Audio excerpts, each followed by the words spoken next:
Welcome, ladies and gentlemen. I'm Naz T Mann. Welcome to the first episode of our new series here on the Pink Orangutan YouTube channel. The series is called Press A to Climb Soapbox. And basically this is going to be kind of like a podcast series, kind of like a, audio blog of sorts. Us here at the Pink Orangutan YouTube channel are going to get together and talk about something in video gaming, some sort of topic in video gaming, give our thoughts and opinions on the topic, and basically just have a discussion and throw it up as an audio, and hopefully everybody likes it. Joining me here today is Benjamin Arthur. Hey guys. Of course, if you've seen any of the other videos up on our channel, you know who he is, and also prominent in all of our playthrough videos so far is Tymo. Hi everybody. And who joined us for Castle Crashers, and definitely more of those videos will go up after this one goes up. Scary Uncle Devin is here also. Hey guys. So the topic we're gonna pick for this video is digital distribution video games, kind of like the kind of digital distribution age that we're in with video games, how every console can be connected to the internet at all times, and everybody's computer always has mostly everybody has constant, some sort of high-speed cable type connection. Some people may be on the lower end of cable, some people may be on the higher end, but most people have like constant, good internet connections, and that's had its effect on games, definitely in straight up sales and distribution, but also in other aspects of gaming. And what sparked the topic? We'll always start out with kind of what sparked the topic, and what sparked the topic for me was I was playing through the most recent XCOM game, which I enjoyed heavily, but the game was extremely full of. There were a lot of glitches in the game, like a lot of visual glitches, audio glitches, things where like the like cinematic camera angles that they have when you like shoot it and you have a guy shooting an alien, like we go completely wrong and it's like staring at a wall in the opposite direction of where the alien was and things like that. And it just came into my head. I've played a lot of the old XCOM games. I've been a huge fan always of the old XCOM UFO Defense. I don't know if you guys have ever played the old XCOM games on the PC. I have very early memories of not being allowed to touch the PC, but watching my father play from a good distance of about 20 feet, so I wouldn't get my 20-yard radius. Gross child hands all over the computer. He's still not allowed to put his gross child hands on the computer. Unfortunately, no. But like the thing about that, like, there's definitely some improvements over the course of the series history, but one thing I can say about that old game is, sure, it was less complicated in some aspects, but it didn't really have glitches. Like, everything basically did what it was supposed to do. You never have any instances where like the camera was zoomed in too far or was like clipping through some sort of object, or your characters would glitch out in some way, shape, or form, or any graphical glitches. Of course, graphical glitches were definitely much less prominent back in the days of sprites and two-dimensional objects than they are in the days of the wondrous 3D technologies. Yeah. Amazing. But I personally, and and of course everyone else, how you guys feel is the whole point of this video. But I personally have felt like ever since Xbox Live and this notion of like, every on-disc game practically that releases on the 360 has a day one patch. Like there's always an update to the game day one. And that's the norm in gaming now. That's like the trend is games are okay to be released to gold with some glitches intact. And you can either just day one patch the glitches out or eventually get around to them. Like, most companies try to avoid most glitches, of course. That's, you want the game to at least be playable. What do you mean I can't pull the trigger without an update? Yeah. No, there are some games like that. From what I hear of, there was a game, Sword of the Stars 2, that came out. That was pretty much that. Like, the game was practically unplayable with how bad the glitches were on day one. From what I understand, it has been smoothed out a bit now. I'm not entirely sure what the exact state of the game is at the moment. But I remember when it first came out, the guys that me and Meat used the game with all the time, like, a couple of them got it, and they were like, don't buy this, and don't ever get this, it is horribly unplayable, the glitches are just so bad.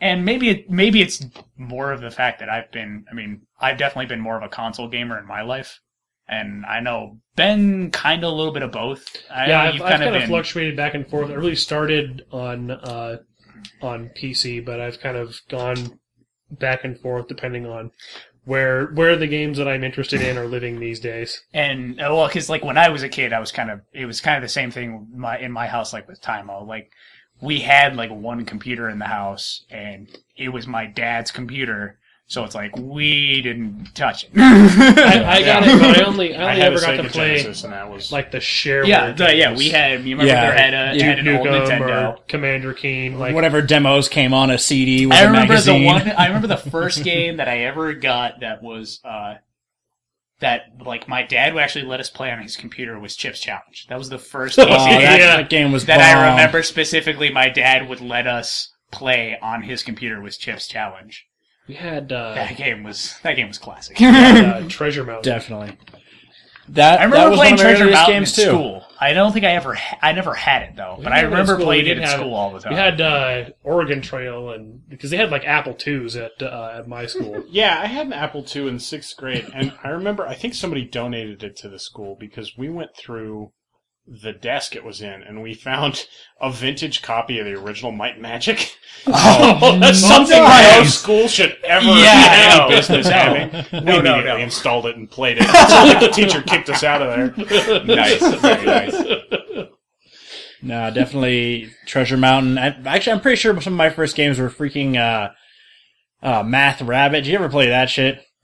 I played games similar. I don't remember that specific one, but I've definitely played like I definitely played, like that. The old 5.5-inch floppies. We had Carmen Sandiego. Oh, I remember. Where in the USA is Carmen Sandiego? Where in the world is Carmen Sandiego? They came with those freaking almanacs, the 400-page almanacs. Huge ass almanacs. Back when they expected you to learn. Back when things came with manuals. That's another thing that's completely dead these days too. The manual is basically just like, look at the help on the menu, and that just kind of has a control diagram. Well, okay, here's a good point. When I was just talking a little bit earlier to the guys before we started recording about how I got the new Castlevania for the 3DS, the Mirror of Fate, and it's a game that it seems like I didn't actually try to do it, but it seems like you can actually just buy it directly from the Nintendo store online. I could just download it directly to the 3DS. I think in like the last month, most of the new titles that have come out on the 3DS it seems like that's a thing they're close kind of to day one eShop available. Yeah, it seems like something they're definitely trying to do on the 3DS is like most of the games are trying to be day one eShop available. Yeah, and so I was like, okay, well that's kind of cool. I was thinking about getting it, but you know what? I had a Best Buy gift card, and I was like, you know what? If I'm going to buy it, I may as well get it for cheap. Yeah, so if you could save, I was like, plus, bucks on it. I was like, plus it's not. I could save that for something else, but I was like, but one of the things I always liked about the Castlevania games is it always comes with some fun treeware. It's got like the little booklet with how the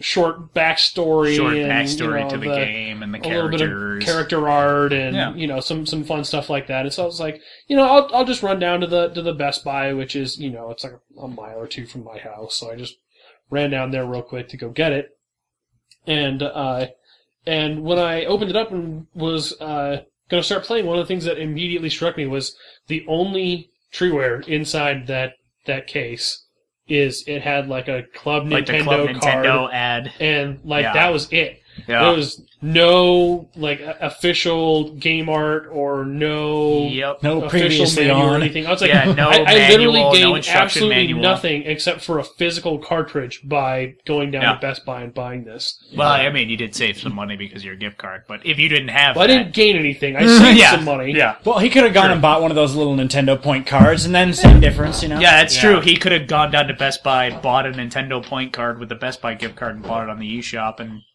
it doesn't really seem like you would have been anywhere. Yeah, you just would have had a digital copy of the game instead of Yeah. your physical copy of the game. And then you would have wasted gas, idiot. Yeah, I mean, what a remember- moron. I remember back when you had to install Driving. games, that was the thing. You installed it, and then you went to the next room and read the manual for 20 Well, minutes. well, yeah, well, no. Yeah. For me, what it was with my computer was I remember the first real game I ever got for my computer, because when we first got our computer, we had like Chex Quest, which is that's not a real game. It's hilariously That fun. game's It's rad. fun. It's rad as hell. That was a but it's mod not for a real Doom. game. No, yeah, it was. neither it is Math Bunny or whatever. It came with was that came was. with Chex, and yeah, it was Cereal. basically It a was a mod for reskinned Doom. either Wolfenstein 3D or Doom. I don't know specifically. I'm pretty which sure it was the engine Doom it used, engine. but I think it was the Doom engine.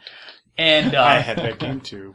and it's I like think the every first, kid had that game. Anybody whose parents bought Chex had that cereal, game. yeah. the first I did not. real games. You're an idiot. So. Yeah. Did your parents buy you Chex?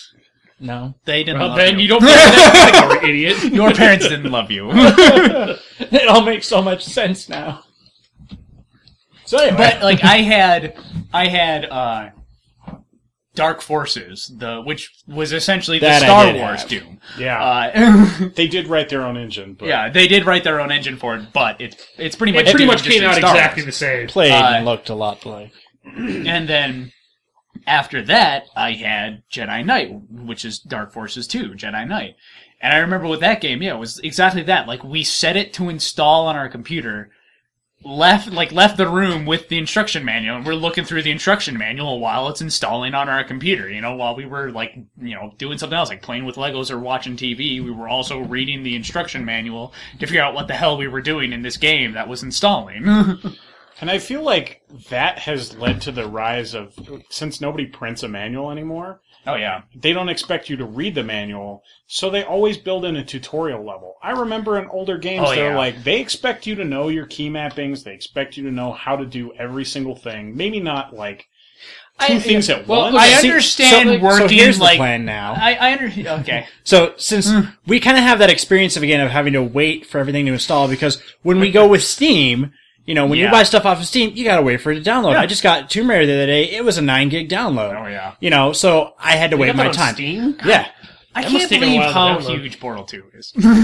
Portal 2 is huge. Portal 2 is huge. 2 gigs bigger than Tomb Raider, and it's not that long of a game. Because Portal 2 I just downloaded the other day. Yeah, just for so the we could Portal play 2 those challenge, maps. which ended up being yeah, pointless so- exercise anyway. so Tomb For Raider multiple was- reasons. Unfortunately, we didn't record it for your viewing No, pleasure. unfortunately, Oh, we, God, did it not- would've we been- were not able to record that. It That was would've been- hilarious. It would have been. Yeah, it would have been. I'm It would have sorry. been. Especially when I was like, all right, let me show you guys how this one's done. I And then just- I got about Oh, wait. 80% of the Where am way I through, going? and I was Yeah. like, oh shit, what was I just solved this last night. Yeah, I just This was on downloaded Final that game. Jeopardy It's last night. It's 11 and a half gigs of space. It's like It's- 11 and a it's a half gigs. big I'm like, game. holy crap, this game But you've is got all huge. the editor and stuff in there too. Oh, you know what? I didn't even think about that. Yeah. That's true. They have that now. Yeah. So, That's probably because I was like, I don't remember it being this big. No, I think it's But when gotten bigger I with the first updates downloaded and- it, was prior to before all the the editor extra was in, co-op yeah, maps, before and all that the extra fun stuff that's in stuff. there now. So But so anyway, I was downloading that's Tomb good. Raider, and it took me about half an hour to download. Uh-huh. So we've got that same experience going of install Yeah, and walk yeah. away. So it would be awesome if Steam could actually pre-download the manual first, and then that would be nice. While Because you're the while it's manual's installing, like a PDF. have fun reading. Yeah, exactly. That It's should a be PDF. the first thing Hell, on the even list. if it's just a bunch of videos, hey, I got to download 50 megs of videos for you. Hold on, let me do that. That'll take you a few minutes. Well, and because then there's you can some stream the videos. Yeah, there's some video and music download services where Exactly. you can choose to download an album and it'll get 4 songs into the download. And you can start listening And then it's or do you want to watching. start listening or do you want to start watching? If it's a 2.5 hour video, it gets enough so that it has a buffer and then it asks you if you want to start watching it. It's that's easily something Steam could do, where it's like the manual is the first thing downloaded, and it's a PDF, so you can download. If you've got a decent connection, you can download it in a minute or two. Not even PDFs that. are small, Yeah. small for as large as they are. And so it's like, you could have the manual be the first thing downloaded, and then you could the biggest you little could file read on the the web. manual. I'm gonna But hurt you. but the difference is that they have to put that PDF together. Yeah, The company itself. that's and the that thing. even that is something that not everybody does. but they probably have one because when you consider that on the Xbox side or the PlayStation side, they've got a manual in there for you to physically have. not always anymore. That's true. That That's is the thing. that's Far They're Cry going 3 away. didn't that's have down one to now like that a I think about it. 50-50 thing Yeah. these days. Like 2 years ago, that might have been the case where, yes, 95% of the games still come with manuals in their boxes. These days, no. Like, it's a 50-50 shot. Yeah. I think I think the one that I remember most recently for my 360, I don't think Kingdoms of Amalur came with any sort of manual. And Darksiders 2, which I won at PAX. Yeah. That has like nothing It's in just the like, box hey, except the you disc. bought the game. And because I had the Here's your I online had passcode, which is I won another thing that annoys the I won shit out of me. I won the collector's edition of it, so it's like it had a couple of leaflets of like download codes. And like that's it. That's all it has. It doesn't have a manual in it. So like they didn't even put a physical manual together. Did they even put together a digital manual? The cute thing I see that they do now is they toss the leaflet in there that says, to read the manual. To read the manual, go to this the website URL. and download It's like the you've just PDF. given me an errand. I don't think I'll be reading it. Yeah, So, no but thanks. in that case, Well, when and they in throw most that of in there, hey, look, we've got a PDF that Steam can deliver to us. Done. And like you said, It's gonna be a key map, and that's it. Yeah. I feel like when they're Yeah. that lazy to play the game, just here's your put control in set. Have fun. a leaflet that says go to the URL. I figure Well, if it's I like, ever here's- go to that yeah. URL, Here's it's the gonna be listed key keys. maps, If you have any problems, and contact. that's it. Send an email to. On a similar note, though, on the flip side of the Tomb Raider thing, there, Ratchet and Clank All for One on the PlayStation 3. Me and my brother got that. And one of the things that they actually did is a bunch of PS3 games, for whatever stupid reason, they require that even if you've downloaded the game, it requires that it install data to the hard drive for whatever reason, Yeah, for like faster yeah. access and stuff. Yeah. So, Ratchet and Clank All for One, what they actually did is the intro video to it is actually played while it's installing to the hard drive. Huh. So it's about a 10-minute video. The problem is by the time it's done, it's only about 40% done, so you still have some time to go. But it was a good idea. tried It's, something. No offense, but it's the PlayStation 3 installing something to the hard drive. That takes forever. unless you've updated your hard drive or something, you Yeah. got one of those nice It SSDs takes in there. But, forever. But they tried something. Another game. yeah. no, it was not. it It was tried not something. bad. You know, we sat and we watched the video for a while, and then the video was over. We're But like, see, yeah, here's we're the gonna thing. get to play. Oh no, what we're was not. the video? Like, was it anything informative about? Yeah, the no, game? it was Okay. the lead up to the game about what all was going on. How See, that's cool. You know, That's who the cool. president and what's going on with where these aliens came from. How Ratchet and Clank end up involved in the story. Yeah. And See, it's not just us whining. There's some parts here where we talk about what we like too. Yeah. No, it's not all wine. No, there's another game that did that very There's well. some cheese also. Recently, Heavy Rain. I don't know if anybody else I played that one. Yeah. Heavy Devin Rain definitely did. comes with a sheet of paper. It's glossy paper, but it looks like old yellowed paper. Oh. The game centers around you trying to catch the origami killer. Well, while it's installing, because this was a PS3 exclusive title, and once again you have to install it to the hard drive, which, Yep. as we've established, may take a few minutes. May take a while. Just a few.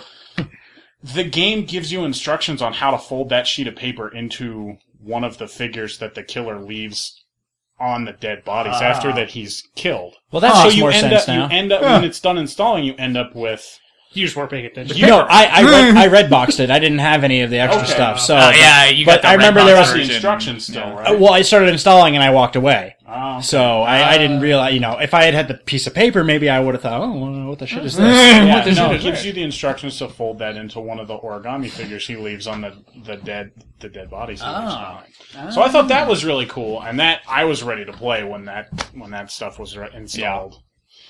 Yeah, well, it's That definitely must have that. been a really complicated origami figure. It wasn't bad. It was I can't remember. It was like a little. It wasn't an. He like usually a leaves dog like or swans, something. doesn't he? It's a different animal for every victim. Was it? Yeah. Yeah. And this one was kind of like a frog. I remember been a it had while. like 2 legs in the front and a head, and then kind of like a body. Interesting. It's been a few years. I played it when it came out, and that was about it. And see, I was late then I to forgot the about PS3 party, so I didn't play it until like last year. Sorry, I'm still late to the PS3 party. You're so You're late. not You're gonna going to show get up. one when Yeah. the Never PS4 comes showing out. up. Not even That's not then. coming out. But PS4 is just going to be a firmware and patch yeah, for I PS3. mean, That's why nobody's showing. That's why nobody's showing the actual hardware. It's, You it's already the know same what the hardware hardware. looks like. Yeah, yeah, $2. the hardware is in you. it was inside you the whole time. Sony. Oh God! Believe. The PS4 is a placebo. The hardware was in you the whole time. Reminds me of Space Jam. Michael Jordan's secret stuff. Wow. Your secret stuff. But Timo, you pointed out one of the definite effects that the digital distribution has kind of had. It was like everybody's going away from the instruction manual because everybody's buying digital copies, and every game has, in a lot of instances, overly excessive tutorial like levels and areas where like it kind of handholds you through the entire Yeah, game. it just bogs it Which, down. and, for it's me. not bad if you could skip it. I understand that, definitely, like, especially depending on how complicated your game is, like, waiting to introduce some game mechanics until later is totally a thing. If your game's, like, super complicated, that may be one of the flaws of how old games were, is since everything came with an instruction manual and they kind of expected you to read the entire manual practically. Some of the games, like, practically, it seems like they expected you to either know how to play the game just naturally or expect you to read the whole manual. And some games back in the day, like, if you just tried to go in there, it threw, like, everything at you at once. And definitely in a few cases, that definitely could have been a major, like, I remember when I first played the original XCOM, holy shit, I was f***ing lost. Like, I had no the idea difficulty curve on that is what was intense. going on. And then as I played through it, I started to learn, like, things like, buying a tank in the very beginning of the game is a fantastic idea. And like, okay, this is how I get research done. And definitely some of it was trial and error that I learned from playing the game that necessarily wouldn't have been information available in a manual. Some of it definitely still left some things up to trial and error, but some of the things involved might have been helped by at least maybe a slight explanation about what the hell was going on. It's unfortunately it's about finding that happy middle ground. It's about finding, like, a good way to slowly introduce the player to the game mechanics to where you're not over bombarding them with tons of things that they have to learn and remember, but also not treating them like an idiot 5-year-old child and being like, hey, the classic example, you should do this. Hey, over here. You should do it 50 more times listen. to make sure you remember listen. how to do this. the classic example for how to introduce players to how to play your game is the first level of the first Mario. Like, like, it's not terribly complicated, and as you play through, you kind of pick up elements of the gameplay. Like, those little Goomba guys will f*** you up if you don't jump on top of them. But if you jump on top of them, you'll squish them, and then they die. And, if you're kind of running and jumping, it's a little bit difficult to not end up knocking your head on the low blocks that they have kind of all over the place in the first level. Well, there's even some places where, like, even if you didn't do it to any of the blocks that were, like, clear, it's like eventually between the arranged enemies and obstacles in the map, there's points on the first level where it's nigh impossible to not jump and end up hitting a block and figuring out, hey, I can hit blocks with my head, and it does stuff. Actually, I think he's supposed to technically hit it with his fist. Yeah, technically it's he does supposed that, to be like, his fist. whatever. Because he does like the... But it totally does. He does like the head butts Gumpy it. Mario jump where it's like got the one hand up, and technically he's supposed to be hitting stuff with his fist, I think. Seems so violent. Man, video games used to be so violent. What happened? So violent, man. Well, I feel... Man, Call of Duty these days, nah, that's not violent. We're We're just killing other people. Another modern, well, not exactly modern, because Dark Forces came out Modern. 20 years ago, 20 give or years take. ago. But Dark Forces 2 Jedi Knight, they let Yeah. you play for, 6 or 7 levels, and then they're like, here's a lightsaber. Oh, And then, and here's even some then, force powers. I mean, 6 or 7 levels in Jedi Knight was Is a days. long time. yeah, Like, that's when that maps were came back. huge. Yeah, that came back from the days of when like single player first person shooters on the PC had enormous levels, where it's like one level took you like hours. Yeah. Like you would save multiple times just in one level. Yeah. And yeah, no, you get close to like halfway through the first Jedi Knight before it gives you a lightsaber. And yeah, it's that thing of it. I mean, a lot of it also had to do with the story they were trying to tell, but it was that same thing of they had you get used to how the game functions, and then they're like, okay, here's the monkey wrench. Now you have a lightsaber and force powers, and now you can try and reevaluate how you're, and you got the force powers introduced to you over time. Like you didn't have access to like every force power off the bat. Like you had like push and pull like from the start. I think you get speed, jump, and force jump first. Yeah. Yeah. Push and pull are you get pretty quick. And then after that, you just have to start picking light or dark side. Well, yeah, then it starts varying based on your actions and whether or not you become a light side or a dark side and how you use your force powers and shit like that.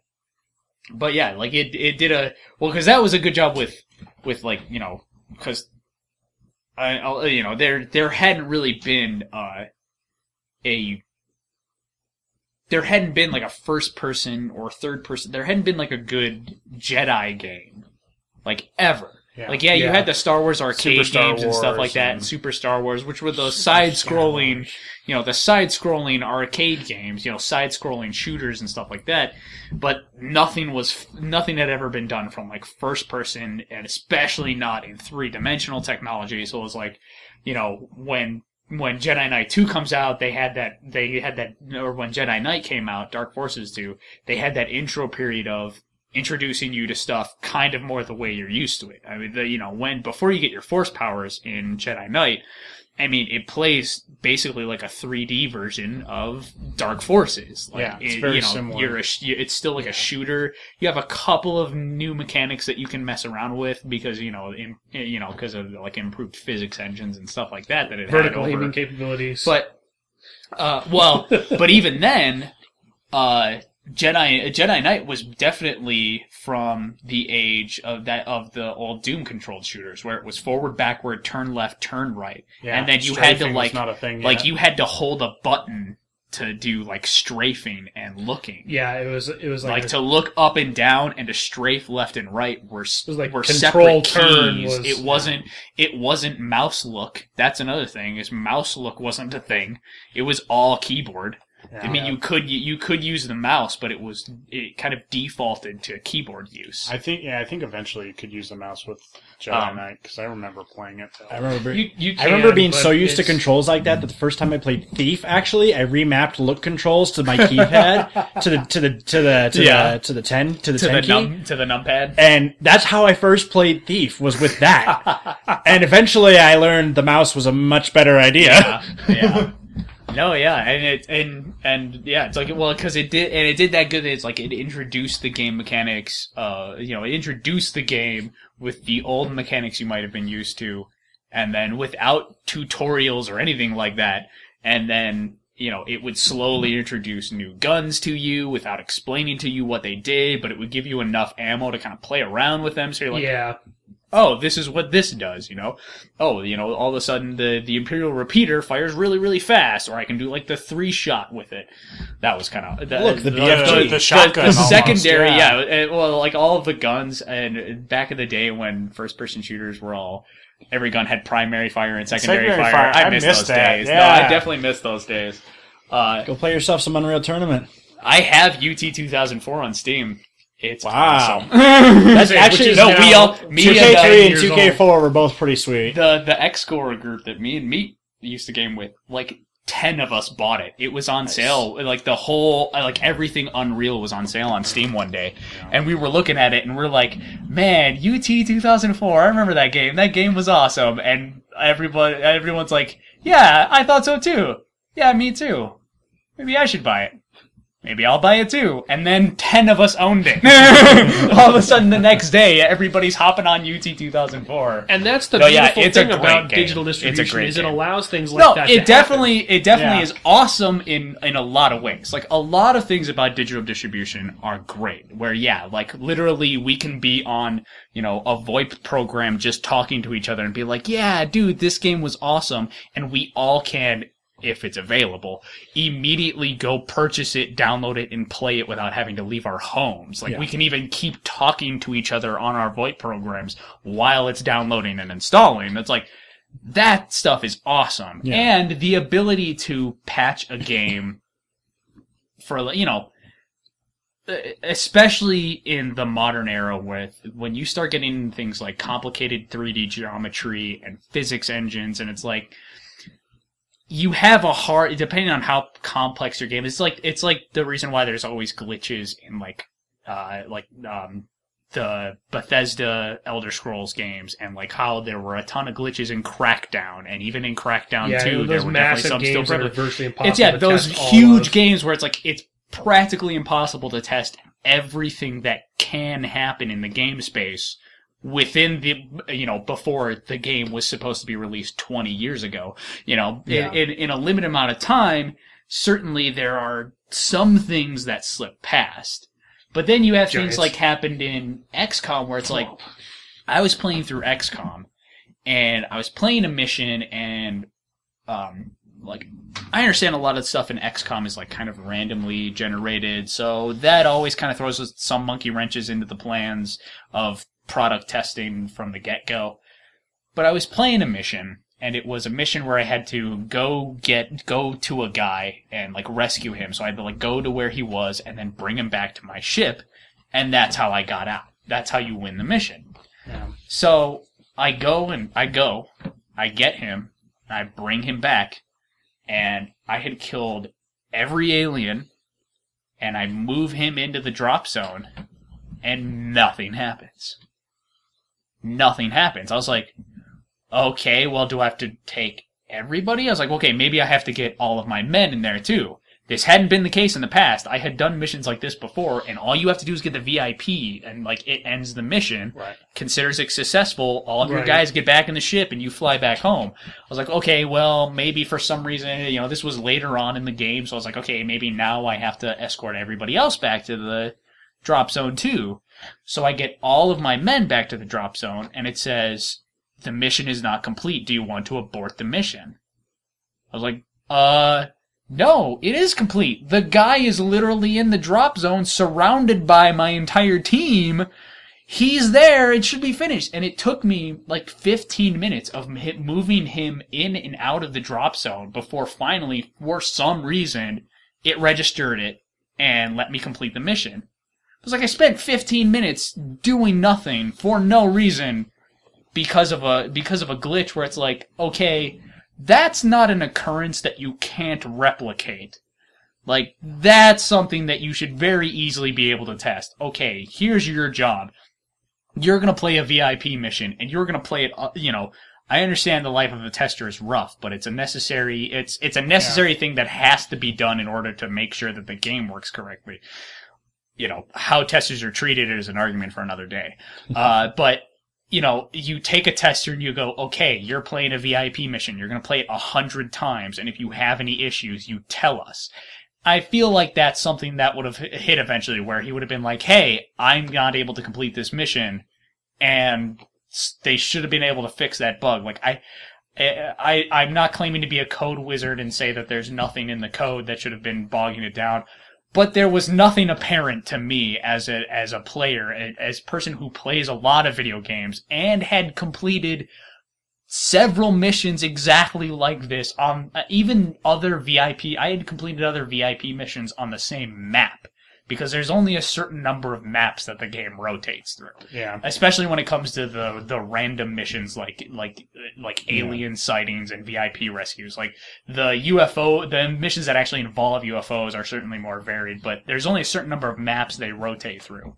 I had completed a VIP mission on this map before and other VIP missions on other maps before, everything had always gone okay, and there was nothing nothing fancy about this map that I didn't see enemies that I hadn't seen before. I didn't have new equipment that I've never had before. From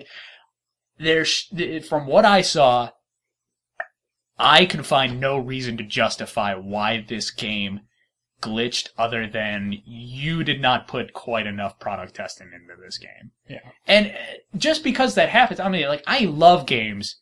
There are games that I love that are glitchy as hell. There was a game that came out for the original Xbox, which I will always be sad that it was supposed to be part of a series, and unfortunately the company that was publishing it went bankrupt, and the game didn't do very well, but I loved the shit out of it. It was a game called Advent Rising on the original Xbox. I loved the shit out of that game. I really loved that game. I owned the soundtrack. I loved the story. I loved the game. I loved the gameplay. But holy crap, one of the things that every reviewer pointed out that I have no qualms agreeing with is holy shit, that game was very buggy. And again, given the nature of the game, it's not some gigantic open world mess where it's no, you'll never be able to reproduce these, you'll never reproduce every instance that can occur. It was things like you would load on the map and you would start in your starting spot and you would walk away, and floating duplicated models of your guns would just be floating in space where you spawned.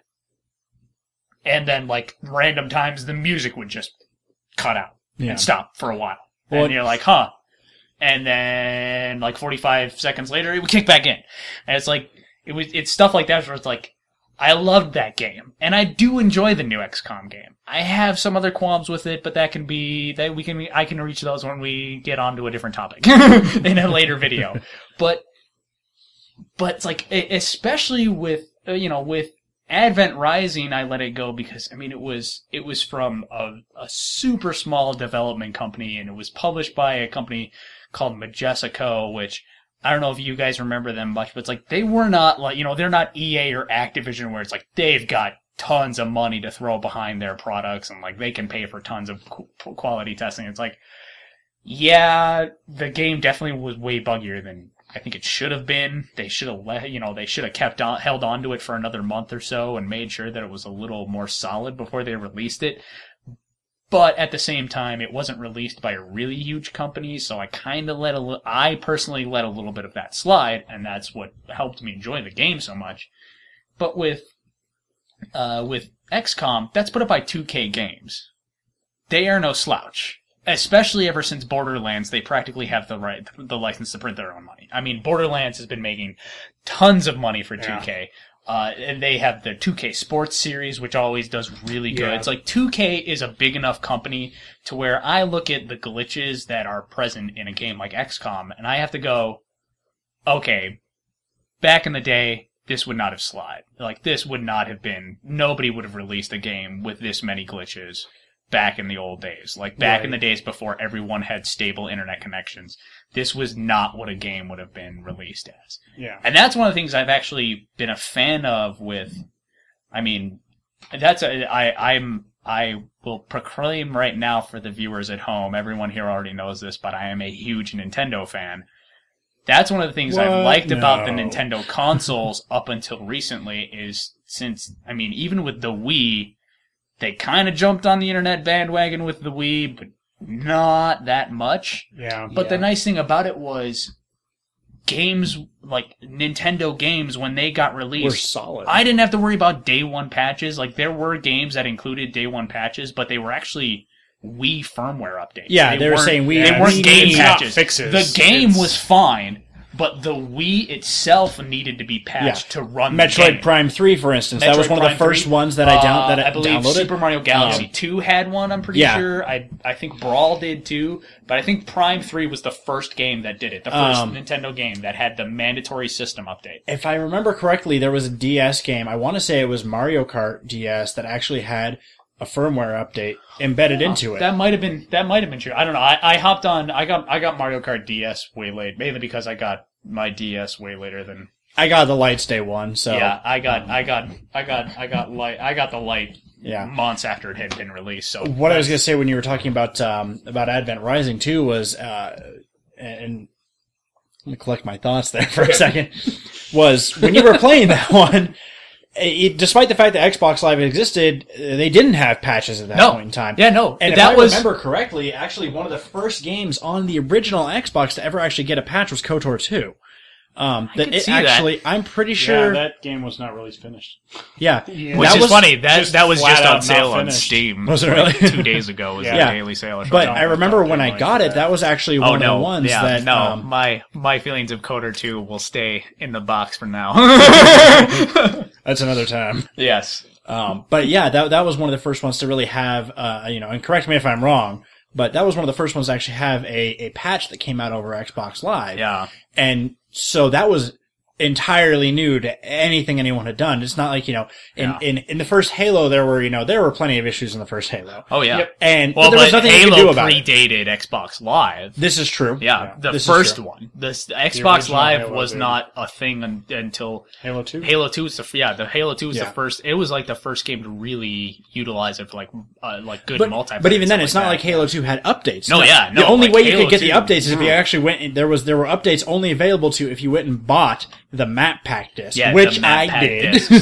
I remember those. Because it got to a point where if you didn't have it, you couldn't play. You had to have it because there were updates that were on that disc that they decided their servers were only going to handle. They standardized. They retroized their server version. Exactly. And, they brought it all up to speed. And I'm pretty sure when they did that, they made... I don't want to say they made a download for it or something, but there was a way that you could get it for free. I would imagine. Yeah, to require if they're forcing you to get the update, I imagine that there was some head way up to that Seattle, you get it have for fun. free. But yeah, so even if you Rising could send them an email, they would ship you the CD or something. So with Advent Rising, it's like here's a game that definitely need more playtesting, but unfortunately they hit their release date and there wasn't anything more they could do. Yeah, no, that's the thing too. It's because so we're kind of lucky that we get this. It came out on the Xbox. And, the argument can be made that, even though we have that now, that's still, again, I love Advent Rising, but I don't think any game should be released in that state. That's not a state you get released at. Yeah, that's something that you should, that's not something that you should let it go. Patch. I understand, Crackdown. That game was full of glitches. Some of them way more hilarious than others. Definitely. Some of them that we wish never got patched out, but they did anyways. But it's like that's a game where it's like, okay, I can understand how one of the beta testers might not have driven this gigantic missile truck up this specific ramp truck at this specific location to cause this catastrophic glitch where the truck blows up and sends you into the next county. And it's not like they knew that was somewhere in the physics engine. It wasn't on their mind. No, it's like I understand if this particular instance of this never came up, and I can understand that in a game like Crackdown, but definitely, like I said, Advent Rising is when it prevents you from a level-based game. The main mission. It's not an open game. It's not an open game, and it's not even a very the levels were fairly decently big, maybe along the lines of the Halo size of levels. It was definitely a little bit shorter though. But these levels were not huge enough and requiring enough, enough information to me to warrant some of the glitches that, definitely, the music glitch, where it's just or a glitch on a map load? Glitch would just come out. Yeah, that too. A glitch on a map load is bad. Somebody had to have seen a map load screen once or twice. Yeah, a glitch on a map load is bad. That's when you should be, you should never have to worry about that. A map load is when everything should be running exactly as it should. A glitch should happen when you've been playing the level for 45 minutes and, maybe the codes had gotten a little lax in those 45 minutes because there's been a lot of shit going through it. It's having to throw out all kinds of things and then accidentally Minecraft chunk load errors. Oh god, yeah. Minecraft chunk load errors. But, it's there's great things about it, but there's also the bad things that I think are, are something that can be changed. Won't somebody please think of the children? I know. I think that's really I know the real point we're trying to make here. I know. That's what I'm really trying to say. To wrap up my thought earlier is what we were saying about Nintendo. It's like, that's one of the great things I've liked about Nintendo is I never had to worry about that. That's what games were when I was a kid. Why the hell is it any different now? Like, I understand, like, yes, the argument is that games are more complex now. And that's true, but also the programming languages and encoding devices and all of these things are more complex, more advanced. Yeah. And so I feel like a lot of companies just kind of like let things slide through and just like, oh, we can just patch this. Yeah, they do it because we'll they fix it in can. post. Yeah, and you know, it It's can all be something- related back to some publishing companies are just, you know, care way too much about their bottom line instead of putting out more of a quality product. Oh yeah, so that also leads us to what kind of re-sparked this thought with this is the whole SimCity thing. Yeah. Now, I think one thing a lot of people may not realize, and you guys can let me know if you knew this or not. I wasn't entirely aware of this until I had heard it mentioned on one of the podcasts that I watch, the TGS podcast that I watch, and I went and investigated in a couple of stories since this that have been like stories that with actual statements that Maxis has released. That's another thing. A lot of people are blaming EA entirely for this, but apparently more of the fault is in Maxis's area. EA is the publisher, Maxis EA is the developer. publisher, but from what I understand, those servers are mostly Maxis property, like not EA servers. From what I understand. That I did not know. And a lot of people assume that the always online portion is to protect piracy, but from what I understand, a lot of that game is run server side. Yeah, so Like a lot of the calculations and a lot of the simulation is not run on your computer; it's run on the server, which I buy because every time I've watched that game is complex. Like that game is way more complex than previous SimCities. And there's a lot of stuff being simulated simultaneously where I feel like I definitely look at it and go, no, yeah, I buy that. I buy that a lot of this processing simulation is run on some server somewhere. yeah. Because definitely with how much is being simulated, and especially since you can increase the speeds, and when you not right now. when you run it at high speeds and like all that simulation's going at once, I could see a lot of people's computers just going, and just locking up and shitting a brick. Yeah. So Like, unless you got a supercomputer. on that note, with the always on DRM, I don't blame that at all. I completely understand, you know, EA and Maxis, they want to protect their stuff. Fine. Yeah, They have the yeah. always on DRM. I get that. But so where it comes in with the gameplay is that, you know, in your previous SimCity games, when you would play, you would build out your city, and cities around you would develop based on what you were doing. Yeah. Yeah. So they've expanded that idea into a more social aspect The where regions and it's stuff not like that. just you playing in that region anymore. Now it's other people. Well, it can. Yeah, See, it that's the can thing, be. because that's another, because when they were talking about it, one of the guys on the podcast was talking about how he didn't want to start always on multiplayer games, because they're like, well, what if some douchebag, you know, jumps in my game, builds a nuclear reactor that nobody can run, and then it blows up, and there's like nuclear fallout floating in my city. And I believe it was Total Biscuit that said, he said, just play a private game, because you can host a private match. You where it's can, like, yeah. only the people that you want to be in there will be in there. Yeah. Yeah. So And from what I understand, there's nothing stopping you from hosting a private region that you're the only person there. no, and that's but exactly then what you you have can to do. run every city in the region. Exactly. So where that comes in, you know, is I develop stuff on my own. You know, for those of you who don't know, I am a web developer. Yeah. But Yeah. a lot of stuff I develop, you want the client to really do as much work as you can without bogging them down too much. So I get that SimCity is very complicated, and I get that it's going to have some issues, and it's great that you want to do it server side. But if I decide to play a private match, I shouldn't have to use your servers. Yeah, it's that match, thing by of, the way. well, and I feel like that's an option that you should be able to choose. Like, if you have a good enough server, or like if you have a good enough computer where you can play offline and completely run all of that simulation on your computer without it just bogging your computer up and locking it down. Yeah. I totally think that should be an option. And I think a lot of people don't realize. There, and I think maybe where they should limit you there is, your simulation speed, that maybe you can't go ultra super fast. You're stuck at, Yeah, well, you can do things, you can do things like submitting your, like, DirectX profile of your computer now, where it's like they calculate, it gets, because, I don't remember what I had to do it for, what I did it for recently. I did it for some game recently. Don't remember what.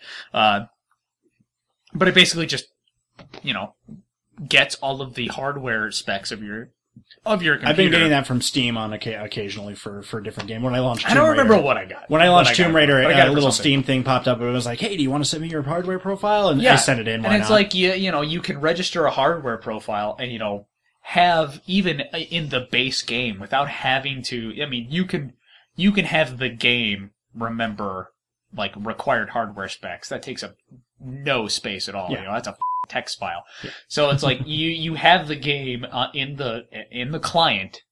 You have it, you can have it run. If you want to try and run it offline, it can perform a hardware check. You can have it calculate a hardware profile for your computer, and it will keep that hardware profile on, on file on your computer, so in its folder somewhere that it can quickly access it the next time you want to do it, so it doesn't have to go, oh, let me do the whole goddamn hardware profile again. It's like, oh, your hardware hasn't changed, so let me just up it for you.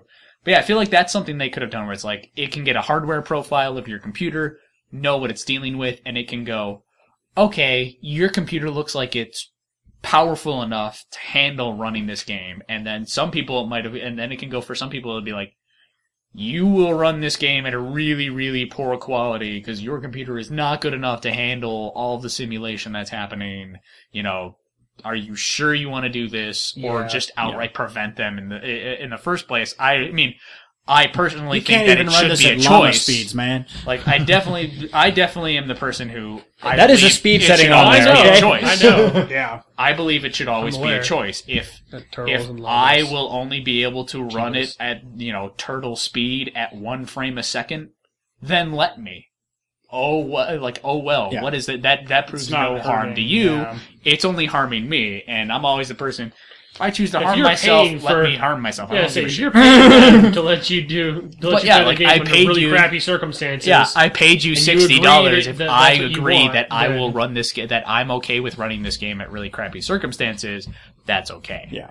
So, and ignoring the always on DRM, because like I said, I get that. I get the always on DRM. Fine, but unless I want to play with a social aspect, the option to simulate client side, I think, is something that should have been included. And yeah, I definitely agree. So, yeah, although one thing I will say is a lot of people, this is kind of one of those things where this is seeing the direct effect that digital distribution has on the gaming culture, And we were talking about how it's awesome that, like, if me and my 10 friends all remember that we like some game that's on Steam, we can all immediately go buy it and play it.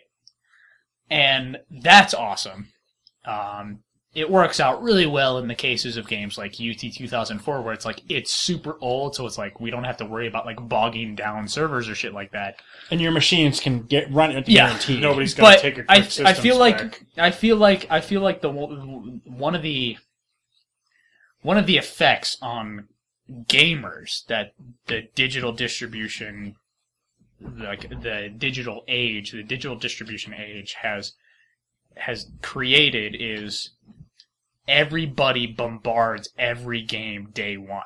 Like, everybody buys it at midnight. Everybody gets the digital copy. Yeah. Everybody has access to it, and it's like, well, no wonder EA servers might have taken a shit. That's because literally hundreds of thousands of people may be bombarding their servers at the same time from different IPs, with different internet speeds, with different hardware specs. And it's like, that's the kind of thing where, again, you cannot simulate that. I don't care how much money your company has. They may be even be able to just test crash their servers with like 100,000 simulated digital instances of people trying to access them. But the problem is that they're all coming from the same IP. They're all trying to access, like even if you try and get them from a separate network to where they're actually remote accessing it, so it functions like true internet access, like somebody, like a true customer trying to access it, you're probably just going to do it from a server rig that is on the exact, every instance is coming from the same IP, every instance is coming from a very local port cluster, and it's like, you can't simulate hundreds of thousands of people from around the planet all trying to access your servers at the same time. You can't simulate that in beta, definitely not with the more like closed beta, because they basically had like a press beta. Like that's all they had to make sure the game was running right. And the other thing too, there is they're not expecting 5 million people go out and buy that game. They're not expecting 5 million people to always be playing that game at the exact same time. And that's their capacity that they're aiming for is usually 60 to 70% of that number of users, and usually they're not even hitting that. They're only going to hit that on day one, and that's kind of unfair to expect them to have exactly enough capacity for what they're going to sell. And that's the effect that I'm talking about. I remember a time when like games got released and like me and my friends, all of us would own the game, maybe if it was a really popular game that we were all into, by like the end of the week. But maybe one of us bought it on Tuesday, one of us bought it on Wednesday, one of us bought it on Thursday. Yeah. So it's like people used to stagger their purchases out, and I'm not saying that you should force people to do that. When it was convenient. Like you had to physically go down and pick up a copy. But people have to understand that that's the payoff for their being able to access this thing immediately. Is everybody's doing that, and if everybody does that, like I'm sorry, even games put out by huge publishers with tons of resources. The thing is that the bigger the publisher is, the bigger the game is, the more people are going to try and access it at once. So and the harder it's going to fall. And the harder that shit's going to crash when, 80% of your projected sales figures all buy it on day one and all try to access it like simultaneously at midnight for their time zone. It's like, holy crap. Do you know how much shit that's hitting that server at one time? It's like, that's going to cause a problem. No matter who the publisher is, no matter who the developer is, that's going to cause some kind of slow back, some sort of prevention of people being able to get onto the servers and stuff like that. Like if it accesses a server, that's always going to cause a problem. Yeah. Well, and then you've got, they could have tried to alleviate people hate queuing systems. Yeah, and that's the thing is you have to run into queuing systems. Were they using a queue system? Yeah, that's what they were doing. If you were, I didn't buy it. I didn't buy it. I was interested, and then I saw how day one went, and I was like, I'm gonna wait. I may get it put out videos of like SimCity's queuing. It's all queues now. So if you try and log on, you're gonna be stuck in a queue and stuff like that. Good to know. And I feel like that's something where I have to look at it and I go, okay, part of this can be blamed on the company. Like, yeah, they could have tried to open up some sort of larger scale beta test. Like they could have opened up a beta test of like 100,000 pre-order owners or something like that. Have them try and all like request that everybody log on at the same time to see what kind of loads their server can handle. If Eve does that. Eve will send out emails and they say, everybody, we really want to crash this server. All the time. Everybody log on, please. Eve has done that multiple times where they will request their subscribers to all try and log on simultaneously to stress test the server. They want to know how well their upgrades have done. They melted a server shard that was one time. But it's like, yes, some of this may have been able to be alleviated by the company. They may have gotten it so where, instead of like 80% of the people not being able to log in, it could have been down to a number more like 20-30%. But I also feel like some of this blame lies with all of the impatient gamers who all demanded that they all be able to log in day one, hour one, minute one, second one of the release, where it's like, I preloaded this game. I should be able to log on now. Give it some time. Give it some effing time. This game just hit the live market, and there's things that you cannot simulate. You have to give it some time. Again, Things like love. Again, Well, that's wait, the wait. thing. Are we blame saying can we be can't? shamed. The Are we blame can saying be we shared. can't simulate a game about how having thousands of users using a game that's about simulation? We can't sim this shit? We need to go deeper, guys. Goddamn. SimCity tester, SimCity SimCity edition. Yeah, SimCity tester. I feel like that's SimCity, not SimCity tester. going We to should go make away that- anytime No, soon. No, However, I feel like Two that's maxes. You're Yeah. stuck between a rock and No, a Build a city, angry and every consumer single at person that that point. plays it's the So- same reason why. It's the same reason why. I mean, We're- I can get angry that they keep pumping out Call of Duties every year because I personally think the game is crap, and yet the reason they keep pumping it out is because millions of people buy them and millions of people pre-order them. And it's like, well, And they run into the same issues when Call of Duty when Black Ops came out. The servers were bogged down so much yeah. on day one. oh yeah. And the I thing mean, is granted- too is we got all the little 14-year-olds out there who are Mom, I want to go get this game now. And their mom takes them down to GameStop, and they go buy that game, and then they get on and they play it, and then they just get mad that the game is lagging. And I don't know. I may or may not be able to make the argument that PC users find them, that in general I find PC users, like strict PC users, to think that they're more entitled than maybe gamers who grew up used to consoles. But I digress. That can be a different soapbox video. Mix, so it's okay. But yeah, like I feel like this blame can be shared by the consumers in some fashion. Like I'm not saying that Maxis and EA are absolved, or even that most of the blame isn't still on their side. But I mean, There's something to be everyone's said everyone crying with the pitchforks, crying for EA's head on a pike.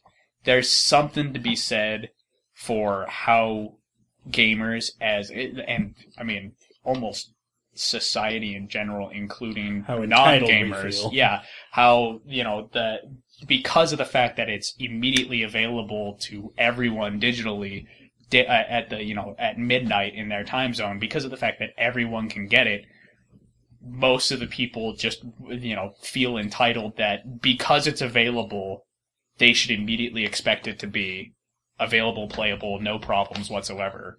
Despite the fact that with that kind of distribution system, this is the kind of problems you run into. I mean, it's the same thing that happens. It's been happening with MMOs for years.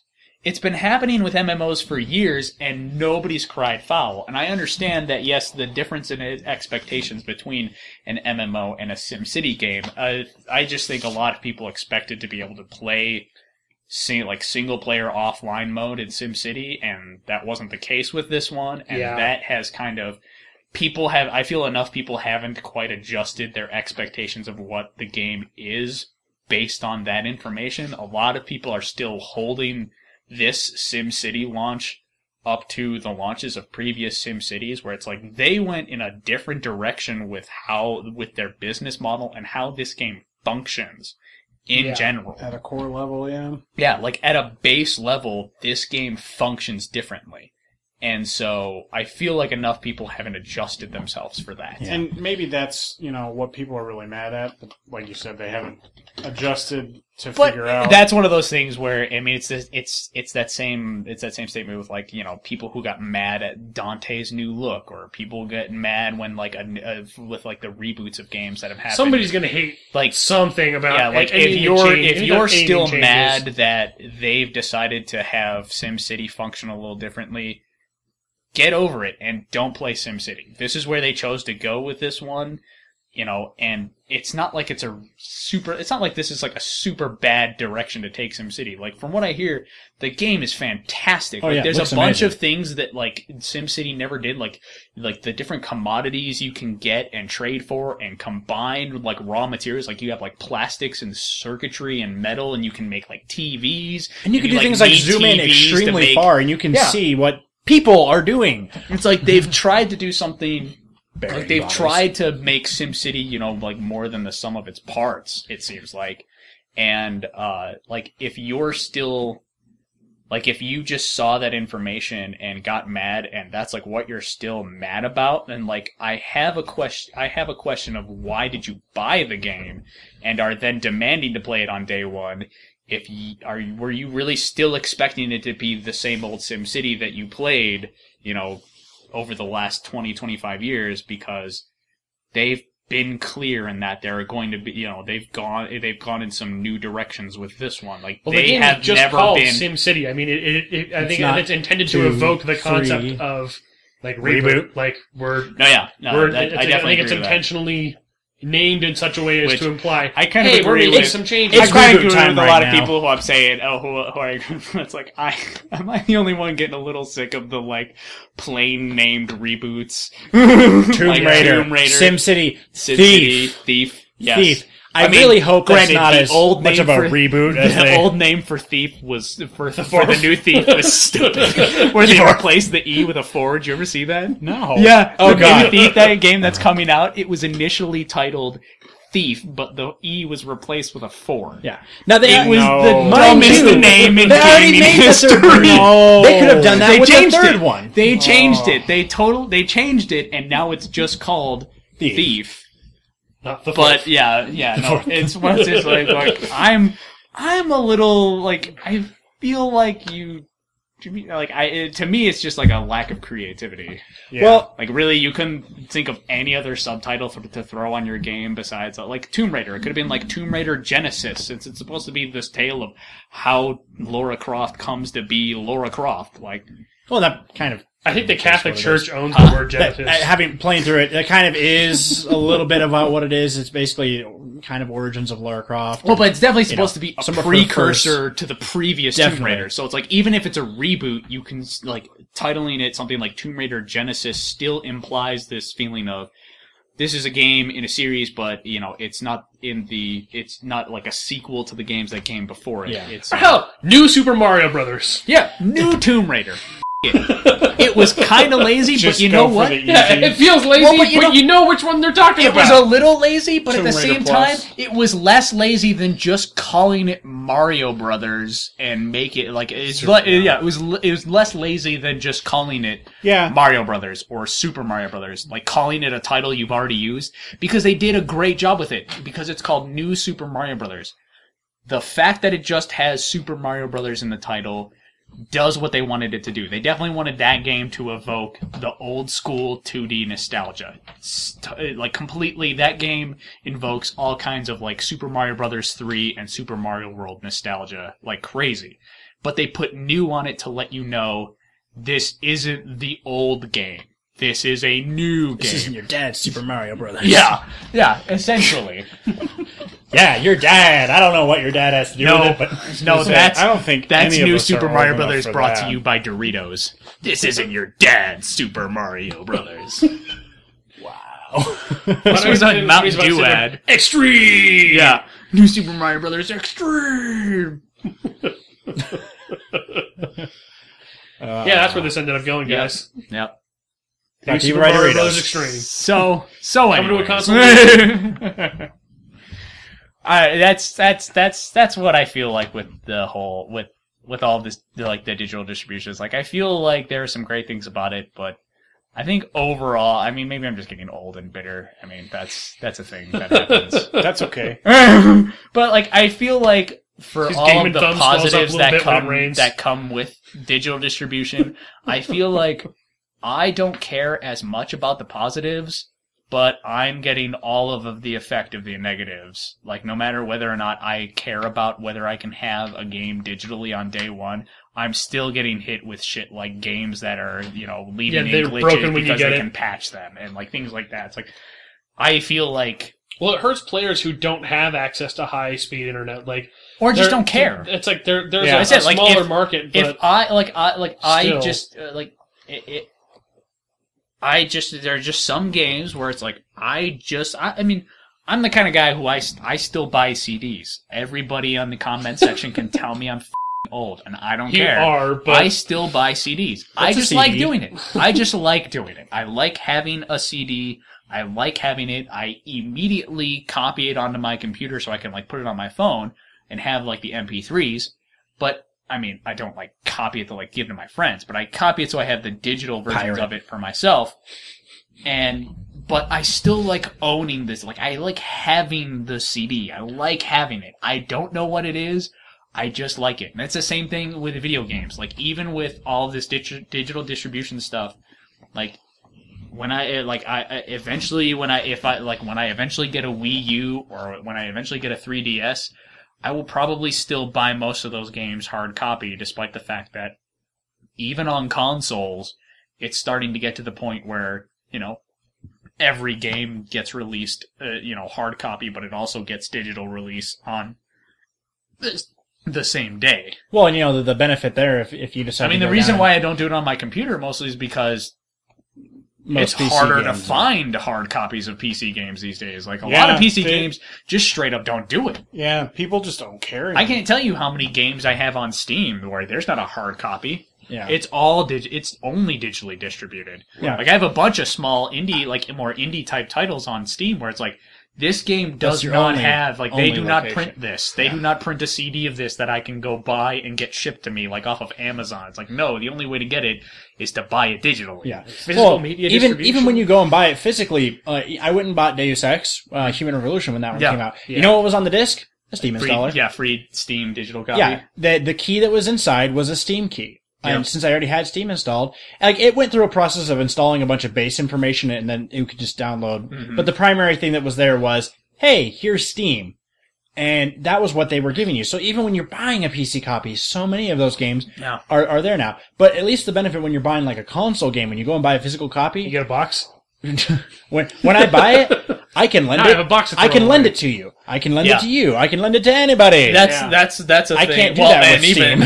Even that's becoming even that's starting to become a thing of the past. Which that's also a whole nother can of worms. There's a whole other can of worms. Next time on this, we'll talk about DRM. I don't know if I want to open that can of worms. Hey, for those of you who are listening, let us know if you want us to open up that can of worms. Yeah. The answer is no, we won't. So also, internet points to you guys for listening. You know what? No, I'm the type of man. If our fan base hits us up with a topic they want to hear about, I will do it. I don't care. I don't care. What we don't want to do is a topic that's going to bore you guys. I don't make these videos so I can go listen to them later or so I can hear myself talk. I make these videos so that hopefully the fans at home can hear them and listen to them and like them. Yeah. And if they want to hear us talk about something, then I will be more than open to talk about something.